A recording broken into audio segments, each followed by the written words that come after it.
guys, we are back for another episode of The Sam Show on Auntie Tay's YouTube channel. I am really happy to finally get working on this project because I have started collecting these little guys. They're Funko Pops, if you don't know. But when it comes to organizing them, I wanted to take a fun spin on it and mix a little decoration with organization. So I want to go show you what I did to make these super fun shelves for these little guys. Hey everyone, it's Sam from the Auntie Tay team, and you're watching The Sam Show. Let's go make some fun things. To start us off, I want to show you guys how I create my stencils for my scroll saw. That's how I'm going to be making these shelves out of wood. If you have a laser, that would be cool too. I don't, I use a scroll saw. So I'm actually using this file that is a paper banner file. I know, the files are so versatile, you can use them for anything. For the shelves though, all I really need is the silhouette to cut out on to make my so-called stencil. So how I actually transfer my designs onto wood is I just use cardstock. I have black cardstock that I have a bunch of, and I tape it together if it's longer than, a certain size, and if it's wider than a foot long, I slice it and cut it in pieces and then tape it together. I know, super fancy. I just want to show you guys, you can get so open and creative with this kind of stuff if you're looking to get more into woodworking. And yeah, it comes off beautifully, and then I take that outline and I take a pencil and I trace it onto the wood I'm using, which I normally just use plywood. I'm still learning how to do scroll saw stuff, but if you have a flat edge and your design has a straight edge, line that straight edge up. It'll save you so much time. And I just go around and I trace my design on it. So you can see I did the crown and I did the castle, and I didn't do the archway in the castle. I'm just keeping it simple. I just have this 16-inch Ryobi scroll saw. I got ear protection, eye protection. We are not skipping on the safety things because I don't need any more problems in my life.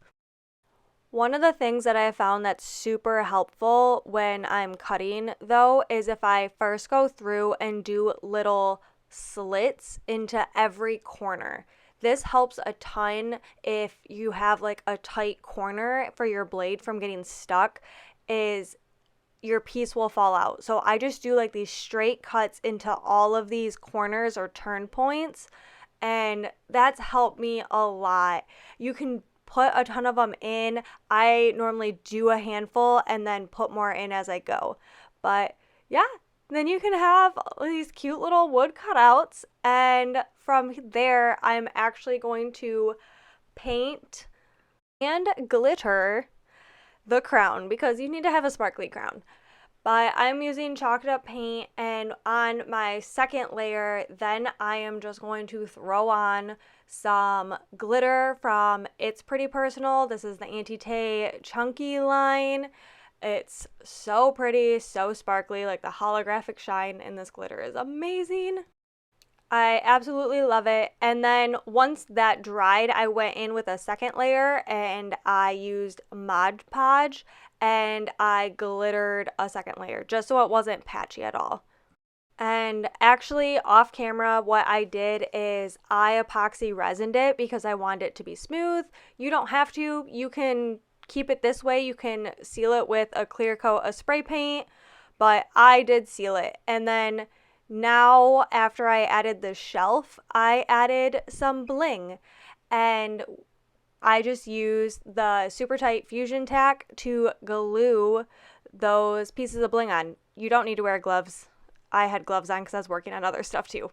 But then I just glued on these Enchanted Mega Mix pieces of bling. So it's like the mega size. They're super big bling sizes.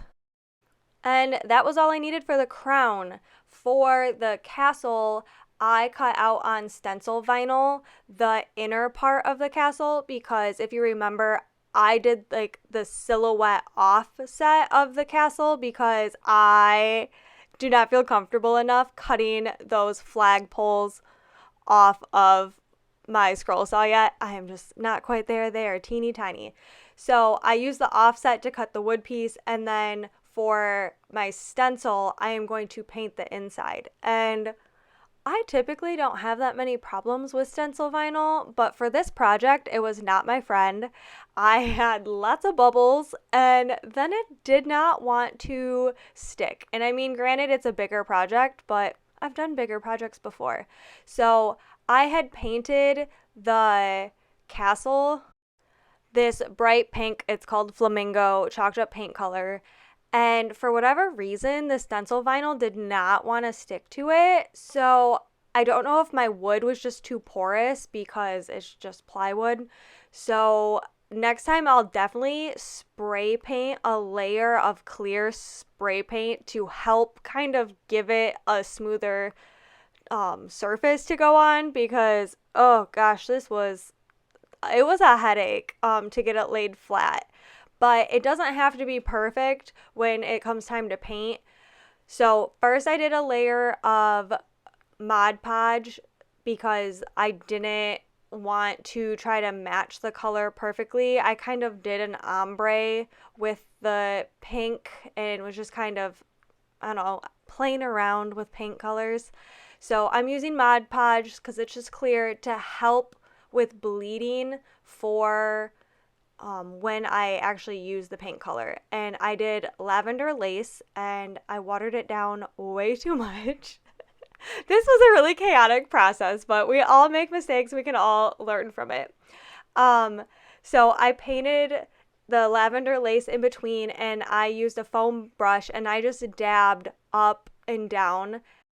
I did a couple coats and then I pulled everything off. But then I did realize that those little circles at the top on the roofs, yeah, that's where the banner is supposed to go for the paper craft. That was not included, so I had to go paint that in afterwards because, oops, so many rookie mistakes. But I ended up pre-drilling holes for screws and cutting little shelves that fit, and we have a shelf. We have a shelf. Look how cool. I made this with my hands by myself. My husband didn't help me at all. And I say that like truthfully. He had no idea what I was even talking about. And I did this all myself. And I'm so in love. I haven't hung it up yet because I don't know where I want it to go. But look at this sparkle. Look at the Mickey and Minnie.